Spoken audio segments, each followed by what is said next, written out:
नमस्कार, मैं पंकज कुमार। देश में अभी लोकसभा का चुनाव चल रहा है, लेकिन हम कोरोना काल में सरकार की उदासीनता को भुला चुके हैं। अतीत में इसका प्रमाण है कि किस तरह 1918 में स्पेनिश फ्लू को रोकने में तालाबंदी असफल रहा था। बावजूद इसके 4 घंटे की नोटिस पे संपूर्ण देश में तालाबंदी लगा दिया गया था। कोरोना वायरस की रोकथाम के लिए लागू तालाबंदी जितना लंबा खींचेगा, लोगों का प्रतिरक्षा तंत्र उतना ही कमज़ोर होता चला जाएगा। ऑक्सफोर्ड यूनिवर्सिटी की शीर्ष संक्रामक रोग विशेषज्ञ प्रोफेसर सुनेत्रा गुप्ता ने अपने हालिया विश्लेषण के आधार पर यह दावा किया है। द टेलीग्राफ से बातचीत में सुनेत्रा ने कहा कि ब्रिटेन में तालाबंदी के बावजूद 40,000 से अधिक मौतें हुई। यह इस बात का सबूत है कि तालाबंदी संक्रामक रोगों से बचाव की गारंटी नहीं है। हम किसी वायरस की चेन को तभी तोड़ सकते हैं जब सामुदायिक स्तर पर पूरी तरह से सबको अलग करना सुनिश्चित किया जा सके, वो भी काफ़ी लंबे अरसे तक। इससे बेहतर है कि लोगों को बचाव के लिए प्रेरित कर घुलने मिलने दिया जाए ताकि उनमें एंटीबॉडी बने। अतीत में 1918 में स्पेनिश फ्लू के दौरान भी तालाबंदी जैसे प्रतिबंध लागू थे। बावजूद इसके उसमें 5 करोड़ से अधिक लोगों की जान गई थी। संपूर्ण विश्व में देश के स्वास्थ्य मंत्रालय के 2 वरिष्ठ विशेषज्ञ अधिकारियों ने अनुमान लगाया है कि भारत में सितंबर 2020 के मध्य में कोरोना संक्रमण से मुक्ति मिलेगी। इन दोनों अधिकारियों अनिल कुमार और रूपाली राय का शोध एपिडेमियोलॉजी इंटरनेशनल जर्नल में प्रकाशित हुआ है। इन अधिकारियों ने अपने बेलीय गणित प्रणाली का इस्तेमाल करके नतीजा निकाला कि कोरोना लगभग 3 महीने का मेहमान है। संक्रामक रोगों के प्रभाव के आकलन के लिए प्रचलित इन गणितीय प्रणाली में मोटे तौर पर जब संक्रमितों की कुल संख्या ठीक होने व मरने वालों की सम्मिलित संख्या के बराबर पहुंच जाएगी, तब इस बीमारी का अंत होगा। अब कहने की ज़रूरत नहीं है कि सितंबर 2020 में कोरोना अपने चरम संक्रमण पर रहा। जाहिर सी बात है कि कोई भी वैज्ञानिक निष्कर्ष की प्रामाणिकता सही और विश्वसनीय आंकड़े पर निर्भर करती है। क्या कोरोना के सभी मामलों की जांच हो पा रही है? देश में कोरोना जांच कितनी होनी चाहिए और कितनी हो रही है? कुछ जगहों पर तो कोरोना संक्रमण के हल्के मामले की गणना ही नहीं हो रही है, सिर्फ गंभीर मामले ही दर्ज किए जा रहे हैं। अक्टूबर 2020 में 75 लाख लोग कोविड-19 से संक्रमित हो गए। इसलिए इस तरह की गणना हास्यास्पद बनकर रह गई है। लेकिन समय के साथ जिसने अपनी प्रामाणिकता साबित की है वह है मास्क, जो इस महामारी का सबसे सजीव प्रतीक है। मास्क पर निरंतर अध्ययन जारी है कि यह कोरोना से बचाव में कितना कारगर है। कोरोना का मानक मास्क N95 को माना गया है। हवा में रहने वाले 95% कणों, कम से कम 0.3 माइक्रोमीटर आकार के, को वह शरीर के अंदर नहीं पहुंचने देता है। इसके साथ ही कपड़े और सर्जिकल मास्क के उपयोग किया गया है। किस परिवेश में कौन सा मास्क काम करेगा, यह अध्ययन का विषय है। हालांकि मास्क किसी भी तरह की हो, सेहत की रक्षा के लिए उपयोगी माना जा रहा है। शोधकर्ता ने 200 देशों के आंकड़े को खंगालने के बाद बताया है कि मंगोलिया में मास्क को जनवरी 2020 के अंत में अपना लिया गया था। वहां मई 2020 तक एक भी मौत दर्ज नहीं हो पाई। साथ ही शोधकर्ता यह भी कह रहे हैं कि गणित में मत पड़िए, मास्क अपना काम कर रहा है। कैलिफोर्निया यूनिवर्सिटी के संक्रामक रोग चिकित्सक मोनिका गांधी बताती हैं, मास्क आपको संक्रमण से ही नहीं बल्कि कई अन्य बीमारियों से भी बचाती है। देश में मौत का क्या है? यहाँ जीवन महंगी है और मौत सस्ती है। नेचर जर्नल में प्रकाशित अध्ययन में दावा किया गया है कि भारत में 1.25 लाख तक मौतें सांप के काटने से होती है। वहीं WHO महानिदेशक टी गैब्रियस के मुताबिक भारत में मच्छर जनित बीमारियों के मामले में कमी के बावजूद 2000 में यहाँ 2.3 करोड़ और 2019 में 63 लाख है। भारत में अभी कोरोना ही नहीं, मच्छर भी एक समस्या है। गालिब ने कहा था, दर्द का हद से गुजरना है दवा हो जाना। महामारी का प्रसार बढ़ता गया। इसी के साथ विक्रम और बेताल के सवाल जवाब उलझते चले गए। स्टैनफोर्ड यूनिवर्सिटी के प्रोफेसर और नोबेल पुरस्कार विजेता माइकल लेविट ने दावा किया है कि महामारी को रोकने में तालाबंदी का कोई फ़ायदा नहीं हुआ है, लेकिन इतना तो स्पष्ट है कि कोविड-19 अभूतपूर्व महामारी है और इसे संभालना कोई सरल बात नहीं है। देश में ही कई मॉडल सफल भी हुए हैं। हालांकि सवाल मॉडल का नहीं, बल्कि पूरी संजीदगी के साथ नियमों का पालन का है, क्योंकि वही मॉडल सफल होते हैं जिन्हें गंभीरता से ज़मीन पर उतारा जाता है। ओडिशा के गंजाम जिले में 2 मई 2020 को पहला मामला दर्ज किया गया। अगस्त 2020 की शुरुआत में मरीज़ मिलने की दर 59% तक पहुंच गई। सख्ती बढ़ी तो सितंबर 2020 में के अंतिम सप्ताह में कोरोना समाप्त होने की कगार पे आ गया। इसके लिए वहां सरपंच को सख्तियां दी गई। हर गांव में कोविड मैनेजमेंट कमेटी बनी, जिसने घर घर जाकर 6 बार स्क्रीनिंग की।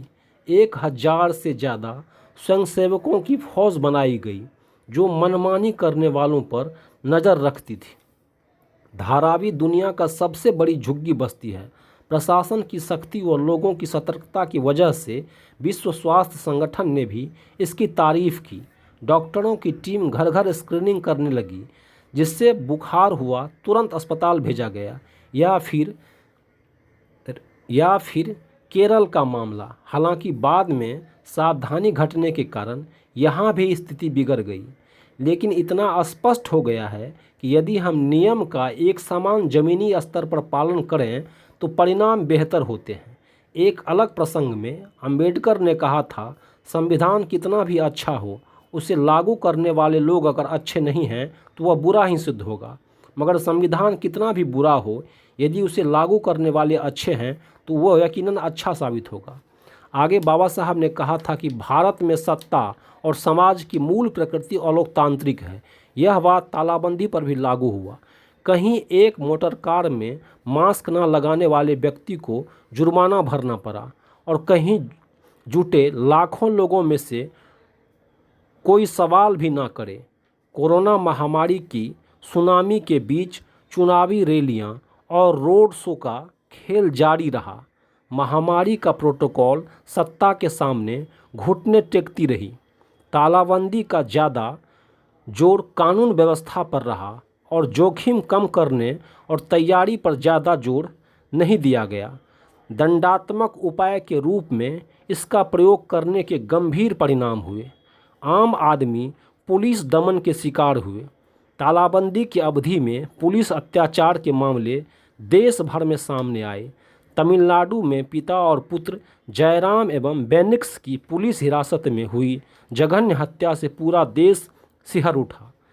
इसी राज्य में एक और मौत का मामला सामने आया, जिसमें कुछ दिन पहले पीड़ित युवक की पुलिसकर्मियों ने बेरहमी से पिटाई की थी।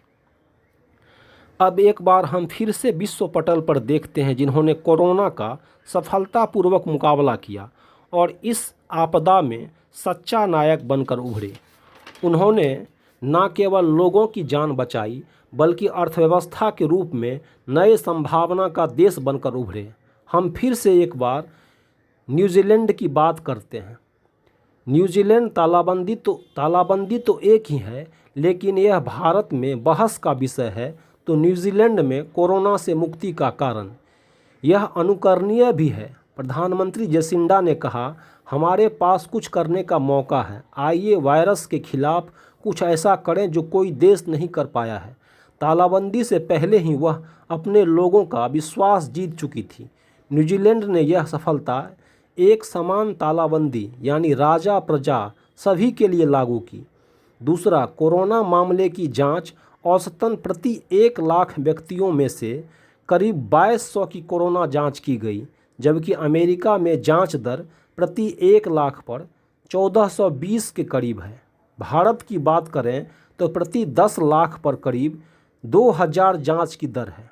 मोटे तौर पर न्यूजीलैंड में भारत की तुलना में 11 गुना ज़्यादा जांच दर रही है। नतीजा सामने है।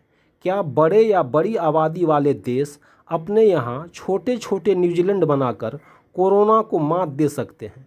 कोरोना को लेकर कुछ प्रचलित धारणाएं भी टूटी है। एक धारणा यह है कि संक्रमण जब एक निश्चित मुकाम पर पहुंचेगा तभी उसमें गिरावट आएगी।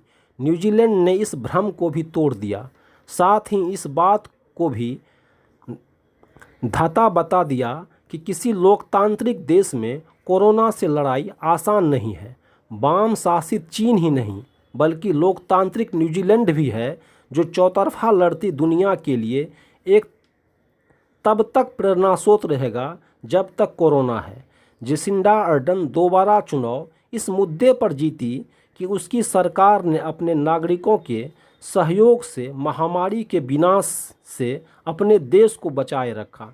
जेसिंडा अर्डन का आदर्श है कि शक्तिशाली व्यक्ति का दयावान होना आवश्यक है। वह एकमात्र देश है जहां बेरोजगारी नहीं है और विश्व का सबसे ईमानदार देश है। व्यवस्था सुचारू रूप से कार्य कर रही है। न्यूजीलैंड ने बिना प्रकृति का विनाश किए ही विकास किया है।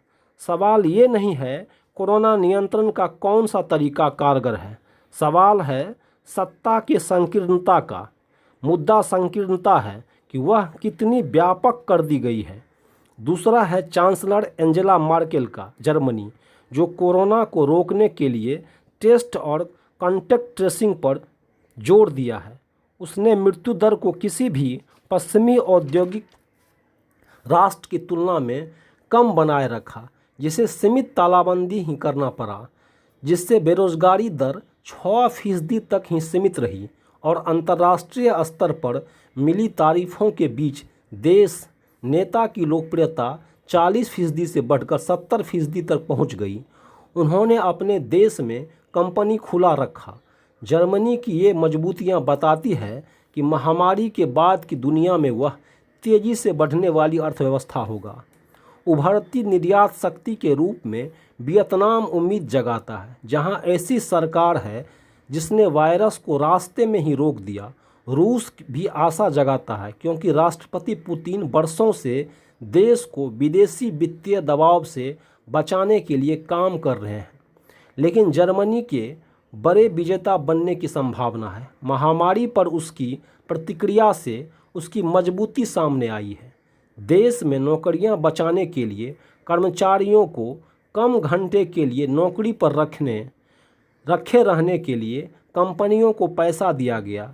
वहीं तालाबंदी के कारण परिवारों को सीधे पैसे, टैक्स कटौती, बिजनेस लोन जो जीडीपी का 55% थी। महामारी मंदी में बाकियों की तुलना में जर्मनी इन चुनौतियों का सामना करने में सक्षम सरकार के कारण सबसे आगे निकलता दिख रहा है।